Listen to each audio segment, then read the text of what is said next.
Gondadisho Tangashubilia has the Monchokra Professor Dr. Marisha Asosimia, Kubni Bodor Honobo, Gondadisho, Honor, Nilia Tabuni, Hapan, Obohana, Koksha Mundoka, Amra Bangali, Ozama, Gurangor Topal, Haste Hawaii, Malagani, Kogno Karibo, Kobuni, Shaumbotan, Naharzapuni, Piaba, Kerongradani, Kok Fonogi, Agostola Bohino, Shaumbotano, Motagi Rika, Hapani, Naimatan, Nakonero, Obohino Koksha, Amra Bangali. সাংবাদিক বন্ধুদের আমাদের আহ্বানে সাড়া দিয়ে আজকে সম্মেলনে উপস্থিত থাকার অসংখ্য ধন্যবাদ, কৃতজ্ঞতা জানাচ্ছি।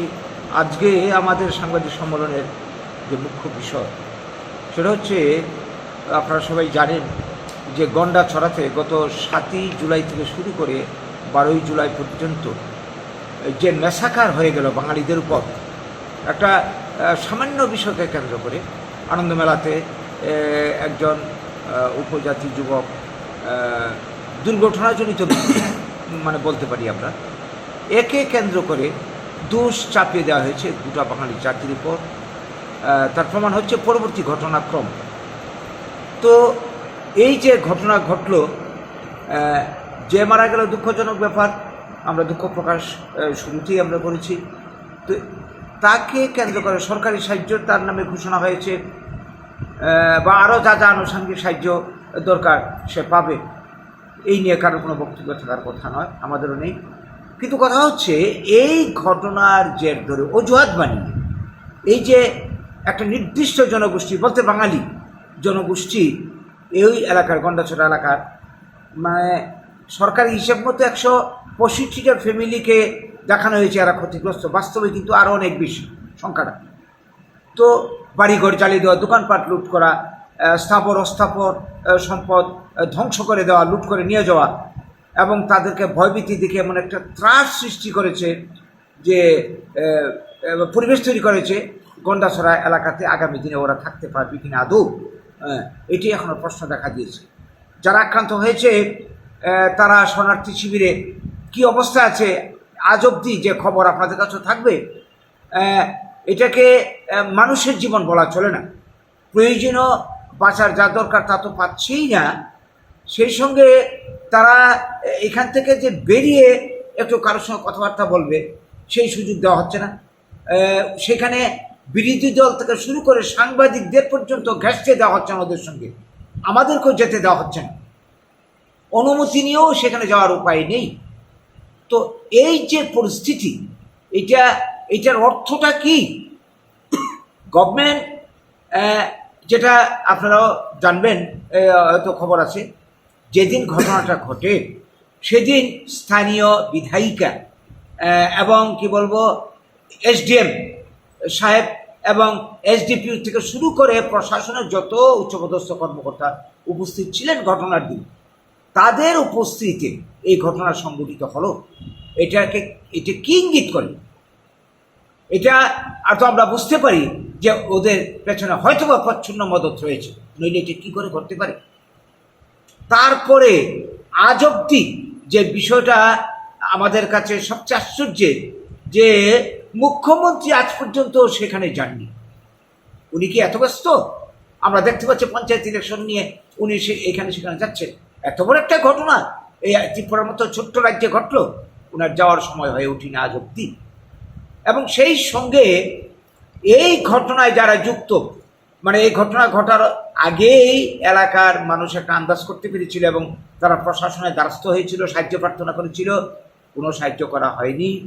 এবং এলাকার মানুষের যারা বক্তব্য যে এই ঘটনায় যারা যুক্ত স্থানীয় মানুষ ছাড়াও বাইরের লোক, আশেপাশের আমবাসা থেকে শুরু করে অম্পি, তৈদু, অমরপুর থেকে দুষ্কৃতকারীরা এই ঘটনায় যুক্ত হয়েছিল। প্রশাসন জানে, গোয়েন্দা জানে, গভর্নমেন্ট জানে, কই আজ পর্যন্ত তো একটা লোককে গ্রেপ্তার করা হয়নি, কাউকে যারা দোষী গ্রেপ্তার করা হয়নি। এটা কি ইঙ্গিত করছে? এটা পরিষ্কার যে এই কাজ এর পেছনে প্রশাসন তথা মানে রাজনৈতিক দলের শাসক দল বলি বা যারাই আছে তাদের একটা প্রচ্ছন্ন ইঙ্গিত রয়েছে, মদত রয়েছে। উদ্দেশ্যটা কি? শুধু গন্ডাছড়া এলাকা নয়, আগামী দিনে এই ত্রিপুরা রাজ্যের এডিসি সহ প্রত্যন্ত অঞ্চলে বাঙালিকে থাকতে দেওয়া হবে না। আর না, তা যদি না হয় তাহলে কেন গ্রেপ্তার করা হচ্ছে না? কেন দোষীদের বিরুদ্ধে অ্যাকশন নেওয়া হচ্ছে না? কেন এখানে বিরোধী দলের লোককে ঢুকতে দেওয়া হচ্ছে না? কেন সাংবাদিকের সঙ্গে পর্যন্ত আক্রান্তদের কথা বলা হচ্ছে না? কি সত্য বেরিয়ে আসবে? ভেতরে রহস্য বেরিয়ে আসবে? এই ভয়ে কি? এই যদি চলতে থাকে এই রাজ্যে আমরা থাকবো কি করে? প্রত্যন্ত অঞ্চলে বাঙালিরা থাকবে কি করে? এটা পরিষ্কার। এখানে তুষণ নীতি চলছে, উপজাতি তুষণ নীতি চলছে। বিষয় যেটা বলতে চাইছি, আজকে এই পূর্ব ত্রিপুরা আসনের যিনি জয়ী প্রার্থী, বিজেপির চিহ্নে যিনি পাশ করেছেন মথার প্রার্থী, ওই ইনি তো গেলেন না আজ অব্দি, খোঁজখবরও তো নিলেন না। তাইলে এই জনপ্রতিনিধির থেকে লাভটা কি? তাকে কিন্তু তিনি শুধু উপজাতি ভোটে পাশ করেননি, বাঙালিরা ভোট দিয়েছে, লাখ লাখ মানুষ ভোট দিয়েছে। লাভটা কি হলো? এই সব কিছু মিলে আমরা যেটা বুঝতে পারছি, এর পেছনে একটা গভীর রাজনৈতিক চক্রান্ত কাজ করছে এবং প্রশাসনের কারোর প্রাচ্ছন্ন ইঙ্গিত রয়েছে। এই অবস্থা যদি চলে তাহলে তো মানে এই রাজ্যের সংখ্যাগরিষ্ঠ বাঙালির কোনো ভবিষ্যৎ নেই। আমরা দেখেছি বামের শাসন, আজকে বাঁচার জন্য এই বিজেপিকে মানুষ সামনে এনেছিল, এনে কী লাভটা হইল? কাগজের এই পিঠার পিঠ।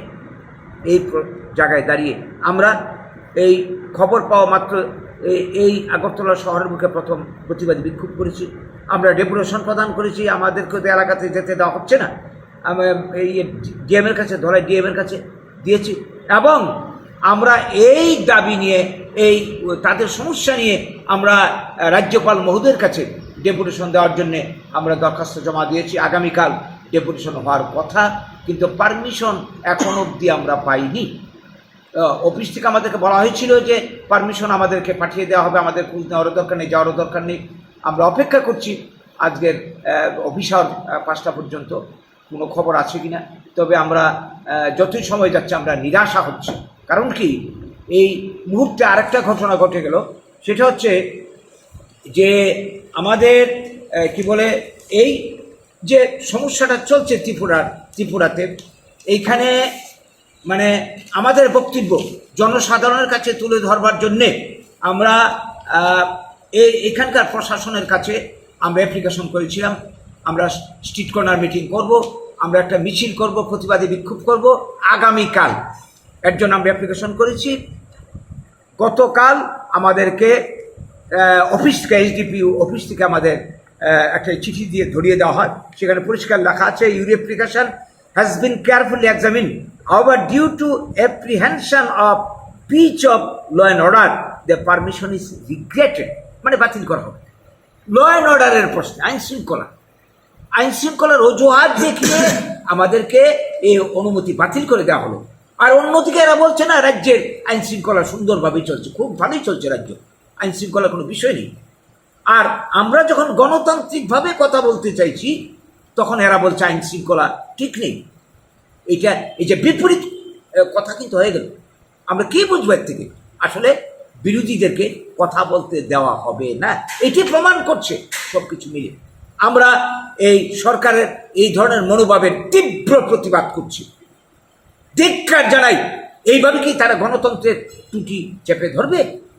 আজকে এই পঞ্চায়েত ইলেকশনকে কেন্দ্র করে আপনারা দেখছেন বিরোধীদেরকে নমিনেশন ফাইল করতে দেওয়া হচ্ছে, রাস্তায় আটকে দেওয়া হচ্ছে। একটা লোক খুন হয়ে গেল, অনেকে কি বলবো ক্যান্ডিডেট দিতে পারেনি। এই যে স্বৈরতন্ত্র, এটা চলতে থাকবে। এই অবস্থায় প্রয়োজনে হয়তো ভবিষ্যতে আমাদেরকে আইনের দ্বারস্থ হতে হবে, এরকম একটা সিচুয়েশন তৈরি হয়ে গেছে। আগামী দিন আমরা দেখছি, অপেক্ষা করছি রাজ্যপাল মহোদয় আমাদেরকে কতটা সাড়া দেন। এই জায়গায় দাঁড়িয়ে আমাদের আজকের এই সাংবাদিক সম্মেলনে যেই বার্তাটুকু আমরা দিতে চাইছি গভর্নমেন্টের উদ্দেশ্যে, যে গভর্নমেন্ট যদি তার মনোভাবের পরিবর্তন না করে, উপজাতি তুষণ নীতি যদি পরিবর্তন না করে, তাহলে এই রাজ্যের সংখ্যাগরিষ্ঠ বাঙালি যাদেরকে নিয়ে আজকে ত্রিপুরাতে ওরা রাজনীতি করছে, মেনলি ওরা উপজাতি ভোটকে ফ্যাক্টর মনে করছে। এই রাজ্যের প্রত্যেকটা রাজনীতি দল উপজাতিরা 30%, 70% বাঙালি ভোটকে কোনো ফ্যাক্টরি মনে করছে না। আজকে বাঙালিরা পিঠে দেওয়াল ঠেকে গেছে। যদি বাঙালিরা ঐক্যবদ্ধ হয়, ত্রিপুরার অবস্থাটা কি দাঁড়াবে? কাজেই সাবধান করে দিচ্ছি, এই মনোভাব পরিবর্তন করুক এবং মানুষের গণতান্ত্রিক অধিকার ফিরিয়ে দিক। এবং আজকের এই যে ম্যাসাকার এইখানেই যাতে শেষ হয়, হ্যাঁ, আগামী দিনে আর যাতে এটার মানে বিস্তার না হয় এবং যারা ক্ষতিগ্রস্ত হয়েছে তাদের যাতে পূর্ণ ক্ষতিপূরণ দেওয়া হয় তদন্ত সাপেক্ষে। আজকে আপনারা জানেন এই 65টা ফ্যামিলির জন্য 1,54,00,000 টাকা, আর যে মারা গেল তার জন্য 60 লক্ষ টাকা, আর কি বলে 6 লক্ষ টাকা ক্ষতিপূরণ দেওয়া হয়েছে। অথচ আমরা জানি কোটি কোটি টাকার সম্পদ ধ্বংস হয়েছে এই এলাকাতে। আমরা চাই সমস্ত ক্ষতিগ্রস্তরা পাবে। নিরাপত্তার জন্য যে টিএসআর ক্যাম্প স্থাপন করা হোক এই প্রত্যন্ত অঞ্চলে গন্ডাছড়া সহ, এবং যারা প্রকৃত দোষী আমরা বিচার বিভাগীয় তদন্ত কমিশনের দাবি করছি, আমাদের দাবির মধ্যে রয়েছে বিচার বিভাগীয় তদন্ত কমিশন গঠন করে কারা দোষী তাদেরকে চিহ্নিত করতে হবে আগামী দিনে। আর নইলে কিন্তু আগামী দিনে এর ঘটনার পর ঘটনা ঘটতে থাকবে। সেই সঙ্গে বাঙালিদের যে নাগরিক অধিকার, সাংবিধানিক অধিকার এই রাজ্যে প্রতিষ্ঠা করতে হবে। এই বক্তব্য নিয়ে আমাদের আজকের সাংবাদিক সম্মেলন। আমরা এই বক্তব্য আপনাদের মাধ্যমে সরকারের কাছে তুলে ধরছি, এবং যারা বিপন্ন মানুষ গন্ডাছড়া সহ সর্বত্র তাদের উদ্দেশ্যে আমরা বলতে চাই আমরা তাদের পাশে রয়েছি। যে কোনো পরিস্থিতিতে আমরা তাদের জন্য যা করার আমরা করে যাব। এই জন্য এই রাজ্যের গণতন্ত্রপ্রিয় যারা রয়েছেন তাদেরও সহযোগিতা কামনা করছি। নমস্কার। স্বর্ণকমল স্বর্ণবর্ষা 2 জুলাই থেকে 23 আগস্ট। মেগা লাকি ড্রতে 2টি স্কুটি, লাকি ড্রতে 7টি স্বর্ণমুদ্রা, হীরের গয়নার মজুরিতে 75% ছাড় এবং সোনার গয়নার মজুরিতে 20% ছাড় থাকছে প্রতি কেনাকাটায় নিশ্চিত উপহার। এছাড়া যে কোনো হলমার্ক যুক্ত গয়নার সমমূল্যের হলমার্ক যুক্ত নতুন গয়না কেনার সুবর্ণ সুযোগ। স্বর্ণকমল জুয়েলার্স, আজই আসুন আমাদের আগরতলা এবং উদয়পুরের শোরুমে। শর্তাবলী প্রযোজ্য। লেম্বসরা বাগবাড়িও তংমা Rajshree college of education and skill college Tripura हापांबाई गसिमुं मानजाक ते त्रिपुरा इउनिभार्सिटीनि एफिलिएटेड एबा रोंखुंगो चितकजाक कायसा इंग्लिश मीडियम कलेज और physics, chemistry, mathematics, botany, geology, human physiology, geography, English, Kokborok, political science, history, education, philosophy, sociology और सब्जेक्ट रक परिरेजागो और रोंनो कतरो परने रोंनो ऑल इंडिया कम्पिटिटिव आमजमुरंनि बागैबो मागनांनो फोरोंजागो रोंसुनो रोंनो बागै थगै जुदा मेंटर तंगो तै तंगो बास मालखुनि सेबसाब तंगो कुचुक बेरेमनि लैबोरेटरी स्मार्ट क्लास बाबाई बुरै नायथक खालांजाक तंबरनि बिसिंगो संजाजाक राजश्री कलेजो खास रांगैनो साबसुतरा नबचावै लेखाफोरा खलायमानो हायके लेरेवै तिनिनो फायदि निनि आनि जदनि college Rajshree college of education and skill